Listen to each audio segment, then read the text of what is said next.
21শে জুলাইকে সামনে রেখে আমরা সবাই এখানে উপস্থিত হয়েছি। সর্বোপরি এখানে উপস্থিত আছেন আমাদের তৃণমূল কংগ্রেসের সহযোদ্ধা এবং তৃণমূল কংগ্রেসের মেরুদণ্ড আমার মা বোনেরা এবং ভাই দাদারা, এবং উপস্থিত ছিলেন আরামবাগের দুবারের এমএলএ এবং বর্তমানে যিনি হুগলি জেলা পরিষদের সহকারী সভাধিপতি কৃষ্ণচন্দ্র সাঁতরা মহাশয়।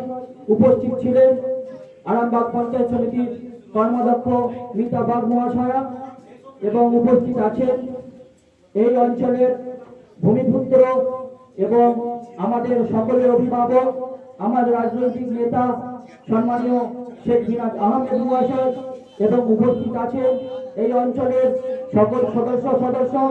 সর্বোপরি উপস্থিত আছেন এই অঞ্চলের আমাদের এই স্কুলের প্রধান শিক্ষক শেখ নাসিম আহমদ থেকে শুরু করে আমার সহযোদ্ধা শেখ সৈয়দ থেকে শুরু করে সর্বোপরি সবার নাম নেওয়া সম্ভব নয়, আমি সংক্ষিপ্ত বিচার কথা বলবো।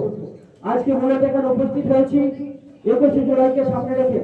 তাই আমাদের মূল লক্ষ্য 21শে জুলাই। আমরা 21শে জুলাই সকাল সকাল আমাদের উৎসবকে মনে করে আমরা 21শে জুলাই কলকাতায় রওনা দেবো। তাই আমাদের 21শে জুলাই মানে শুধু ওই শহীদদের যাপন নয়, 21শে জুলাই মানে বিজেপি সরকারের পতন। আমাদের 21শে জুলাই মূলত 1993 সালে 21শে জুলাই তৎকালীন যুগে মমতা বন্দ্যোপাধ্যায় যুব কংগ্রেসের সভানেত্রী ছিলেন। তখন এক আইডেন্টিটি ভোটার কার্ডের দাবিতে এক সভা ডাকে। সভাটি চালু হয় প্রাইভেট রোড থেকে, আমাদের রাইটার্স বিল্ডিং থেকে যাচ্ছিল। তখন সিপিএম এর কিছু হারমাদ পুলিশ ছিল, তারা আমাদের সহকর্মীর উপরে হামলা চালায়, গুলি চালিয়ে আমাদের 13 জনকে আহত করে এবং কিছু জন নিহত হয়।